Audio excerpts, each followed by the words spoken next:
नमस्कार बच्चों, आप सभी का स्वागत है। देखिए, आज अपन बात करेंगे कक्षा 6 की सामाजिक अध्ययन की जो पुस्तक है, सामाजिक विज्ञान की जो पुस्तक है, उसको लेके अपन बात कर रहे हैं। और उसमें भी अपना ज्योग्राफी वाला जो पार्ट है, भूगोल वाला जो पार्ट है, उसको लेके अपन बात कर रहे हैं। 3 अपने पार्ट हो चुके हैं, चौथे पार्ट को लेके अपन बात करेंगे। तो चौथा पार्ट अपना जो रहेगा वो रहेगा मानचित्र वाला। तो देखिए, मानचित्र क्या होता है, मानचित्र किस प्रकार अपने लिए उपयोगी है, ये सारी बातें अपन यहाँ पर जो है करने वाले हैं। अगर आप कक्षा 6 से 12वीं के स्टूडेंट हैं तब भी आपके लिए महत्वपूर्ण रहेगा। और अगर आप कंपटीशन एग्जाम्स की तैयारी कर रहे हैं तब भी आपके लिए ये क्लास महत्वपूर्ण रहने वाली है। तो देखिए, आपने पिछले अध्याय में जो है ग्लोब के महत्व के बारे में जो है पढ़ा भी था। और ग्लोब के अध्ययन की कुछ सीमाएं जो है वो भी होती हैं, वो भी आपने देखी थी। और जब हम पूरी पृथ्वी का अगर अध्ययन करना चाहते हैं, पूरी पृथ्वी के बारे में अगर जानना चाहते हैं, तो उसमें भी जो है ग्लोब हमारे लिए काफ़ी जो है उपयोगी साबित होता है। लेकिन जब अगर हम पृथ्वी के केवल एक छोटे से भाग, जैसे मैं बात करूं अपने देश की बात करूं, या राज्य की, या जिलों की, या शहर की, या गाँव के अध्ययन की मैं बात करूं, तो उस समय अपने लिए ग्लोब जो है वो इम्पोर्टेंट नहीं रहता और उपयोगी भी नहीं साबित होता उस समय। तो देखिए, ये हमारे लिए उतना उपयोगी उस समय साबित नहीं हो पाता है। इसी स्थिति में हम जो है मानचित्रों का भी उपयोग करते हैं। ग्लोब अलग चीज़ है, मानचित्र थोड़ा सा अलग है। तो मानचित्र पृथ्वी की सतह, देखिए वेरी वेरी इंपॉर्टेंट यहाँ से अपने को लगाना है कि मानचित्र पृथ्वी की सतह या इसके एक छोटे भाग का पैमाने के माध्यम में चपटी सतह पर खींचा गया एक चित्र कह सकते हैं। जैसे मानचित्र है वो एक क्या है भाई, ये यहाँ पे इंपॉर्टेंट है, वो मैंने हाईलाइट कर दिया है, यहाँ से आप इसको देख सकते हैं कि मानचित्र पृथ्वी की सतह या इसके एक छोटे से भाग के पैमाने के माध्यम से चपटी जो सतह है उस पर खींचा गया एक चित्र अपन कह सकते हैं। लेकिन एक गोलाकार सतह को पूरी तरह से चपटा करना असंभव है। बिल्कुल सही बात है, गोलाकार अगर कोई भाग है उसको चपटा अगर करते हैं, सीधा प्लेन उसको करते हैं, तो वो अपने लिए उतना आसान नहीं रहता। और मानचित्र हमारी विभिन्न ज़रूरतों के लिए आवश्यक भी है। कैसे आवश्यक है, देखिए, कुछ मानचित्र एक छोटे क्षेत्र को या कुछ तथ्यों को जो है वो दर्शाता है, और दूसरे मानचित्र में एक एक बड़ी किताब की तरह तथ्य हो सकते हैं। जब बहुत से मानचित्रों का एक साथ, बहुत से मानचित्र जब हैं वो एक साथ अगर रख दिए जाएं, बहुत से मानचित्र हैं अगर उनको एक साथ रख दिया जाए, तब एक एटलस बन जाता है। भाई, बहुत सारे मानचित्र हैं, अलग अलग क्षेत्रों के मानचित्र हैं, उनको एक जगह पे रख दिया जाए तो उसको कहते हैं एटलस। जैसे अपने किस पुस्तक आती है मानचित्रों वाली, उसके ऊपर लिखा भी रहता है एटलस, क्योंकि उसमें अलग अलग क्षेत्रों को जो है वो दर्शाया हुआ होता है। एटलस जो है विभिन्न प्रकारों तथा अलग अलग पैमानों से जो खींची गई मापों पर आधारित होते हैं। मानचित्रों से एक ग्लोब की अपेक्षा हमें ज़्यादा जानकारी प्राप्त जो है हो सकती है। और मानचित्र विभिन्न प्रकार के होते हैं, जिनमें से कुछ तो जो है नीचे उनका वर्णन भी किया गया है। सबसे पहले मैं बात करूं तो यहाँ पे देखिए अपना जो रहेगा भौतिक मानचित्र।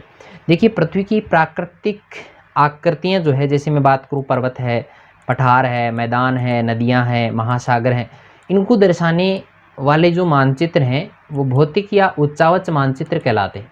Very very most important question ये रहेगा कि पर्वतों को, पठारों को, या मैं कहूँ कि पृथ्वी की प्राकृतिक आकृतियों को अगर आप दर्शाना चाहते हैं, प्राकृतिक आकृतियों को अगर दर्शाना चाहते हैं, महासागर है, सागर है, मैदान है, नदियां हैं, तो इस प्रकार के जो मानचित्र होते हैं वो भौतिक या उच्चावच जो है मानचित्र कहलाते हैं। ठीक है, याद हो गया होगा। चलिए आगे मैं बात करूं तो राजनीतिक मानचित्रों को लेकर बात करते हैं कि राज्य है, नगर है, शहर है, गांव है, या विश्व के विभिन्न देश या राज्य जो है उनकी सीमाओं को दर्शाने वाले जो मानचित्र होते हैं वे कहलाते हैं राजनीतिक मानचित्र। ठीक है, चलिए आगे बात करें। एक होता है थीमेटिक मानचित्र। तो इसमें क्या होता है, देखो, कुछ मानचित्र जो है विशेष जानकारियां भी अपने को देते हैं, जैसे सड़क वाला मानचित्र है, वर्षा वाला मानचित्र है, वन उद्योग आदि के वितरण को दर्शाने वाले मानचित्र हैं। तो इस प्रकार के जो मानचित्र होते हैं वो कहलाते हैं थीमेटिक मानचित्र। देखिए, याद रखना है कि कौन कौन से मानचित्र होते हैं, किस प्रकार क्या क्या वो दर्शाने का काम करते हैं। तो थीमेटिक मानचित्र उनको कहा जाता है। इन मानचित्रों में दी गई सूचना के आधार पर उसका उचित नामकरण भी किया गया है।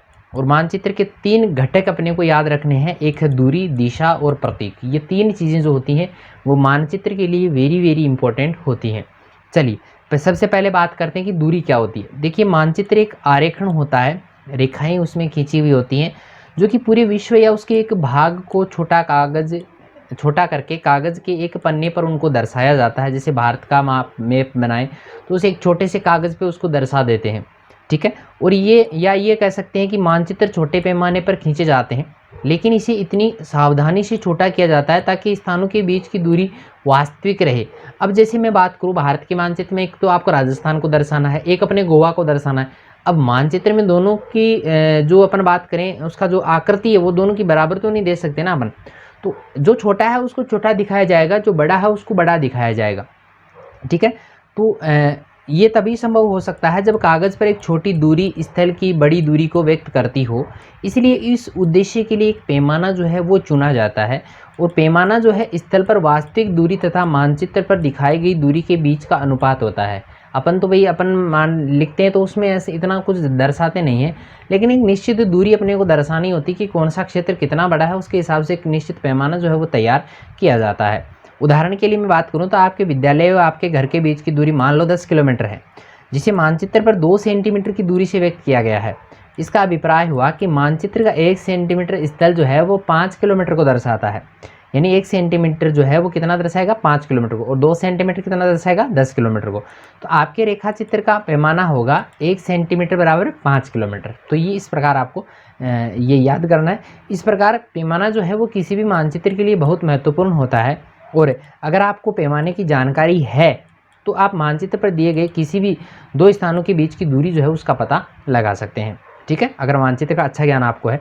जब बड़े क्षेत्रफल वाले भागों जैसे महाद्वीप हैं या देशों के कागज़ पर अगर उसको दिखाना है, तब हम छोटे लोग जो है छोटे पैमाने का उपयोग उसमें करते हैं। उदाहरण के लिए मानचित्र पर मान लो 5 सेंटीमीटर स्थल जो है वो 500 किलोमीटर को दर्शाता है। इसको छोटे पैमाने वाले मानचित्र भी कहा जाता है। ठीक है, और जब एक छोटे क्षेत्रफल वाले भाग जैसे छोटे से गांव है या शहर को उसको अगर कागज़ पे आपको दिखाना है, तो वहाँ पे क्या करना पड़ेगा, बड़े पैमाने का उपयोग वहाँ पर करते हैं। जैसे स्थल पर 500 मीटर की दूरी को मानचित्र पर सिर्फ 5 सेंटीमीटर से उसको दर्शाया जाएगा, और इस प्रकार के मानचित्र को बड़े पैमाने वाले मानचित्र भी कहा जाता है। उल्टा है भी थोड़ा सा, इसमें क्या है, छोटे पैमाने वाले मानचित्र में जो है ये 5 सेंटीमीटर है तो 500 किलोमीटर तक उसको दिखाया जाता है, और बड़े वाले में देखो थोड़ा सा इस प्रकार है इसमें कि भाई 500 मीटर की दूरी को जो है 5 सेंटीमीटर में दर्शाया जाता है।